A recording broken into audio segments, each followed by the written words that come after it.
ഇതൊരു വർക്കുള്ള ദിവസത്തെ day in my life ആണ് കേട്ടോ. ഡേ ഇൻ മൈ ലൈഫ് എന്ന് പറയാൻ പറ്റത്തില്ല, 2-3 ദിവസത്തെ വീഡിയോ ഒന്നിച്ച് ഞാൻ ചേർത്തതാണ് കേട്ടോ. അപ്പോൾ രാവിലെ ഞാൻ ജോലിക്ക് വേണ്ടിയിട്ട് വണ്ടി കയറിയിട്ടാണ് ജോലി. ഇന്ന് ഞാൻ നേരത്തെ ആരോട് പറഞ്ഞിട്ടില്ല, ജോലി എന്നൊന്നും പറയാൻ പറ്റൂല, ചെറിയ എന്താ കുറച്ച് അല്ലറ ചില്ലറ കുടുംബശ്രീയുമായിട്ട് ബന്ധപ്പെട്ട കുറച്ച് വർക്കുകളാണ് കേട്ടോ.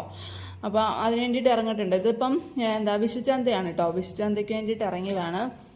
അപ്പോൾ ഫസ്റ്റ് ഡേ ആണ് കേട്ടോ. ഫസ്റ്റ് ഡേ ഫുഡൊക്കെ ഉണ്ടായിരുന്നു. ഫുഡൊക്കെ ഞങ്ങൾ അവിടെ നിന്ന് തന്നെ ഞാൻ ആക്ച്വലി നേരത്തെ തന്നെ വിചാരിച്ചിട്ടുണ്ടായിരുന്നു 3 ദിവസത്തെ ബ്ലോഗായിട്ട് എടുക്കണം എന്നൊക്കെ. പക്ഷെ എന്ത് ചെയ്യാനാ, മറന്നേ പോകും കേട്ടോ. എന്തെങ്കിലും ചെയ്യുന്ന സ്റ്റാർട്ട് ചെയ്തു, അവിടെ നിന്ന് സ്റ്റാർട്ട് ചെയ്തെങ്കിലും പിന്നെ ഞാൻ അതിനെക്കുറിച്ച് വിട്ടേ ചെയ്തു. പിന്നെ അതിനെക്കുറിച്ചൊന്നും എടുക്കാൻ പറ്റിയില്ല. പിന്നെ ഓർമ്മ വരുമ്പോഴാണ് ഓരോരോ ക്ലിപ്പ് വീതം എടുക്കുന്നത് കേട്ടോ. അതാ വിഷുചന്തയാണ് കേട്ടോ. അപ്പം കുറേ സാധനങ്ങൾ ഉണ്ടായിരുന്നു വിൽക്കാനും എടുക്കാൻ വേണ്ടിയിട്ട്. ഇതാണെങ്കിൽ സെക്കൻഡ് ഡേ അല്ലേ ആണ് കേട്ടോ. എനിക്കാണെങ്കിൽ ഇങ്ങനെയുള്ള പരിപാടികളൊക്കെ ഫസ്റ്റ് എക്സ്പീരിയൻസ് ആണ്. പോയി നിന്നിട്ട് അങ്ങനെ ശീലവും കാര്യങ്ങളും ഒന്നും ഇല്ല. പിന്നെ ആകെയുള്ളതെന്ന് പറഞ്ഞാൽ നമ്മളിങ്ങനെ സംസാരിച്ച് കുറച്ച് പേരോടൊക്കെ ഇങ്ങനെ സംസാരിച്ച് നിൽക്കാം, അതിനുള്ള ഒരു കഴിവ് മാത്രമാണ് കേട്ടോ. ആ ഒരു കഴിവിലാണ് ഞാൻ ഇതെല്ലാം പുറപ്പെട്ടത്. അപ്പോൾ എന്തായാലും രണ്ടാമത്തെ ദിവസം അത്യാവശ്യം നല്ലപോലെ തന്നെ ആളും തിരക്കും സാധനങ്ങളും ഉണ്ടായിരുന്നു കേട്ടോ. വിൽപ്പന നടന്നിട്ടുണ്ടായിരുന്നു. നമ്മുടെ പഞ്ചായത്ത് എന്ന് പറഞ്ഞാൽ ഒരു ചെറിയ പഞ്ചായത്താണ്. അതിൻ്റെ അനുസരിച്ചുള്ള സാധനങ്ങളൊക്കെയാണ് ആളുകൾ കൊണ്ടുവരിക കേട്ടോ. ഇഷ്ടംപോലെ സംരംഭകരും ഇഷ്ടംപോലെ കൃഷിക്കാരും ഒക്കെ ഉണ്ട് കേട്ടോ. കൂണ് അങ്ങനെയുള്ള സാധനങ്ങളൊക്കെ ഉണ്ട്. പക്ഷേ നമ്മൾ ഈ വിഷുചന്തയുടെ കാര്യം നേരത്തെ മുൻകൂട്ടി അവരോട് പറയാത്തത് കൊണ്ട് ആ കൂണൊന്നും 21 ദിവസത്തെ അങ്ങോട്ട് വ്യത്യാസം കണ്ടുകൊണ്ട് വിരിയാൻ വേണ്ടിയിട്ടൊക്കെ. അപ്പോൾ അതിനൊന്നും സമയം കിട്ടിയില്ല. ഇതാണെങ്കിൽ തേർഡ് ഡേ. അത് ഞാൻ വീട്ടിൽ ചെന്നിട്ടുള്ളതാണ് കേട്ടോ. തേർഡ് ഡേയുടെ അന്ന് വെളുപ്പാൻ കാലത്ത് അന്ന് ഞാൻ വിചാരിച്ചു ഓക്കെ ഇന്ന് 3-ാമത്തെ ദിവസത്തെ അല്ലേ, എങ്കിൽ രാവിലെ ഞങ്ങൾ തുടങ്ങിയേക്കാം, ഒരു ബ്ലോഗായിട്ട് തന്നെ എടുത്ത് തുടങ്ങിയേക്കാമെന്ന് വിചാരിച്ചു. ഇതാണെങ്കിൽ നമ്മൾ വീട്ടിൽ ചെന്നിട്ട് നമുക്ക് പണിയുണ്ട്. അവിടുത്തെ പണി മാത്രമല്ല, ഒരു 5 മണി വരെ അവിടുത്തെ പണിയും ബാക്കി വീട്ടിൽ വന്ന് കണക്ക് ശരിയാക്കലും കാര്യങ്ങളൊക്കെ ഉണ്ട് കേട്ടോ. കരക്ക് നോക്കലും കാര്യങ്ങളൊക്കെ ഉണ്ട്. അപ്പോൾ നമുക്കതെല്ലാം റിപ്പോർട്ട് കൊടുക്കേണ്ടതാണേ. അപ്പോൾ നമ്മളാണെങ്കിൽ അതെല്ലാം കണക്കൊക്കെ ശരിയാക്കാൻ നിന്ന് രാവിലെ അതിൻ്റെയൊക്കെ പരിപാടി കഴിഞ്ഞിട്ട് ഞാൻ കറിക്കുള്ളതൊക്കെ കൂട്ടാൻ തുടങ്ങി കേട്ടോ. കുറച്ച് കോവയ്ക്ക ഇട്ടിട്ടുണ്ടായിരുന്നു. അപ്പോൾ ഞാൻ കോവയ്ക്ക കോവയ്ക്ക് തോരനുള്ള അരിഞ്ഞുകൊണ്ടിരിക്കുക. അതിനിടയ്ക്ക് ഇവിടെ മുട്ടക്കറിയൊക്കെ റെഡി ആയിട്ടുണ്ട്. അപ്പത്തിനുള്ള മാവ് ഇവിടെ റെഡി ആയിട്ടുണ്ട്. കോവയ്ക്കയും ഉള്ളിയും കൂടെ അരിഞ്ഞു വെച്ചിട്ടുണ്ട്. പിന്നെ ഞാൻ ഒരു തോരനങ്ങൾ വെക്കാമെന്ന് വിചാരിച്ചിട്ടോ. സാധാരണ കോവയ്ക്ക ഇട്ടുമ്പോൾ ഞാൻ മെഴുക്കുവരട്ടിയാണ് കൂടുതലും ഇമ്പോർട്ടൻസ് കൊടുക്കാറ്. കാരണം എനിക്ക് കുറച്ചുകൂടി ഇഷ്ടം മെഴുക്കുവരട്ടിയാണ് കേട്ടോ. പിന്നെ ഞാൻ വിചാരിച്ചു എനിക്ക് തോരനാവാമെന്ന്. അപ്പം തോരന് തേങ്ങയൊക്കെ തേങ്ങയൊക്കെ ഇട്ടിട്ട് ഒരു തോരനങ്ങ് സെറ്റാക്കിയിട്ടുണ്ട്. പിന്നെ ഇതിൻ്റെ കൂടെ എല്ലാം ഇങ്ങനെ ഒരുപാട് എടുത്ത് കാണിച്ചില്ല. മെയിൻലി ഞാൻ പറഞ്ഞിട്ടുണ്ട് എനിക്ക് ട്രൈപോഡ് എടുത്ത് വെച്ചിട്ട് പണി ചെയ്യാന്ന് പറഞ്ഞാൽ ഭയങ്കര പാടാണ്. കാരണം വീഡിയോ എടുക്കുന്നവർക്ക് നമ്മൾ ഒരു കാര്യം ചെയ്യുകയാണെങ്കിൽ അത് വീഡിയോയ്ക്ക് വേണ്ടിയിട്ട് ചെയ്യണം, പിന്നെ നമുക്ക് വേണ്ടിയിട്ടും ചെയ്യണം. അതാണെങ്കിൽ മെനക്കേടാണ് കേട്ടോ. അങ്ങോട്ടും ഇങ്ങോട്ടും കൊണ്ടു നടക്കുക എന്നുള്ള മെനക്കേട് മാത്രമല്ല, സമയം നഷ്ടമാണ്.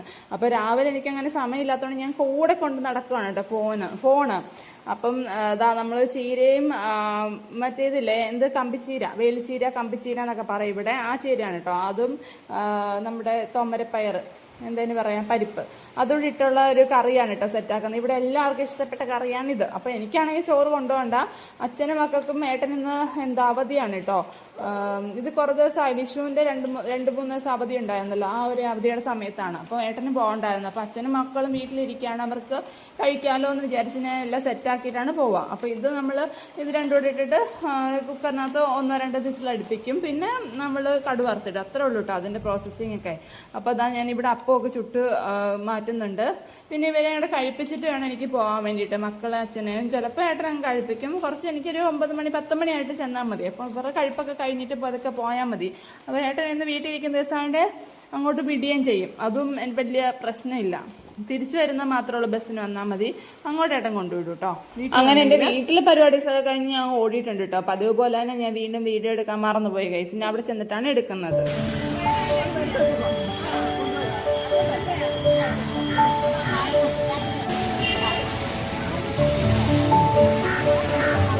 ഇന്ന് 3-ാമത്തെ അതുപോലെ ലാസ്റ്റിലത്തെ ദിവസം ആയതുകൊണ്ട് തന്നെ ഇഷ്ടം പോലെ സാധനങ്ങൾ ഇറങ്ങിയിട്ടുണ്ടായിരുന്നു കേട്ടോ. കണിക്കൊന്നയും കണി വെക്കാനുള്ള സാധനങ്ങളും മാങ്ങയും അങ്ങനെയുള്ള സാധനങ്ങളൊക്കെ കണി കിറ്റായിട്ടും അല്ലാതെ ലൂസായിട്ടും നമ്മൾ കൊടുക്കുന്നുണ്ടായിരുന്നു. അങ്ങനെ ഒരുപാട് സാധനങ്ങൾ ഇന്നും പോയിട്ടുണ്ടായിരുന്നു കേട്ടോ. അപ്പം ഇതിൻ്റെയൊക്കെ വിൽപ്പനയൊക്കെ കഴിഞ്ഞിട്ട് പിന്നെ ഞാൻ കാണിച്ചില്ല ഗൈസ്. ഞാൻ വീട്ടിലെത്തിയിട്ടുണ്ട്. അപ്പോൾ എത്തിയിട്ട് ഞാൻ വിചാരിച്ചു അച്ഛനും മക്കളും ഞാൻ വിളിച്ചിട്ട് എടുത്തില്ല കേട്ടോ. അപ്പം ഞാൻ വിചാരിച്ചു എനിക്ക് പോയി നോക്കാം, വിളിച്ച് നോക്കാം എന്താ ചെയ്യുന്നതെന്ന്, മിണ്ടാതെ പോകാമെന്ന് വിചാരിച്ച് ഫോൺ വിളിച്ചിട്ടൊന്നും എടുത്തില്ല. നല്ല പൂര ഉറക്കമായിരുന്നു തോന്നുന്നു കേട്ടോ. അപ്പോൾ ഞാൻ പോയിട്ട് പിന്നെ വാതിൽ മുട്ടാമെന്ന് വിചാരിച്ചു. അങ്ങനെ വാതിലൊക്കെ തുറന്നപ്പോഴത്തേന് എന്നെ പ്രതീക്ഷിച്ച് ഇങ്ങനെ നിൽക്കുകയാണ് 3 പേരൂടെ. അപ്പം ഞാനാണെങ്കിൽ പ്രത്യേകിച്ച് എന്താ പഴുത്ത മാങ്ങയൊക്കെ ഞാൻ കൊണ്ടുപോയി, അല്ലാതൊന്നും പ്രത്യേകിച്ച് കാണിക്കാറില്ല. ഇവളാണെങ്കിൽ ഡ്രസ്സില്ലാതെ നിൽക്കുന്നതുകൊണ്ടാണ് ഞാൻ അങ്ങനെ എന്താ ബ്ലറാക്കിയേക്കുന്നത്. കുറേ അങ്ങനെ ബ്ലറാക്കിയിട്ടുണ്ട് ഇന്നത്തെ വീഡിയോ. കാരണം കുറച്ച് എന്താ പ്രൈവസി ഒക്കെ നമുക്ക് നോക്കണമല്ലോ, മറ്റുള്ളവരുടെ പ്രൈവസി. അപ്പം അത് വെച്ചിട്ട് അപ്പോൾ ഞാൻ ചായ വെക്കാൻ വേണ്ടി പാല് വാങ്ങിച്ചിട്ട് വന്നിട്ടുണ്ടായിരുന്നു. അപ്പം നേരെ ചായയൊക്കെ ഇട്ട് ചായ കുടിക്കാൻ നോക്കിയാണ് ഗൈസ്. ഇന്നത്തെ വീഡിയോക്കകത്ത് ഇത്രയൊക്കെ ഞാൻ എടുത്തിട്ടുള്ളൂ എന്ന് തോന്നുന്നു കേട്ടോ. അധികമൊന്നും എടുത്തിട്ടില്ല. അച്ഛനും മക്കളൊക്കെ നല്ല സുഖമായിട്ട് കിടന്നുറങ്ങി. എന്തായാലും ഏട്ടന് 2-3 ദിവസം അവധി ഉള്ളതുകൊണ്ട് എനിക്ക് വലിയ പ്രശ്നമില്ലാതെ ഈ ദിവസങ്ങൾ കടന്നുപോയി. എനിക്കൊന്ന് ഏപ്രിൽ മാസത്തിൽ കുറേ അവധി ഉണ്ടായിരുന്നു കേട്ടോ. അതെന്തായാലും എന്നെപ്പോലുള്ളവർക്കൊക്കെ കുറച്ച് ഗുണമായി. കാരണം മക്കളെ നോക്കാൻ ആളുണ്ടല്ലോ വീട്ടിൽ, അതന്നെ. അപ്പോൾ ഇത്രയേ ഉള്ളൂ വീഡിയോ.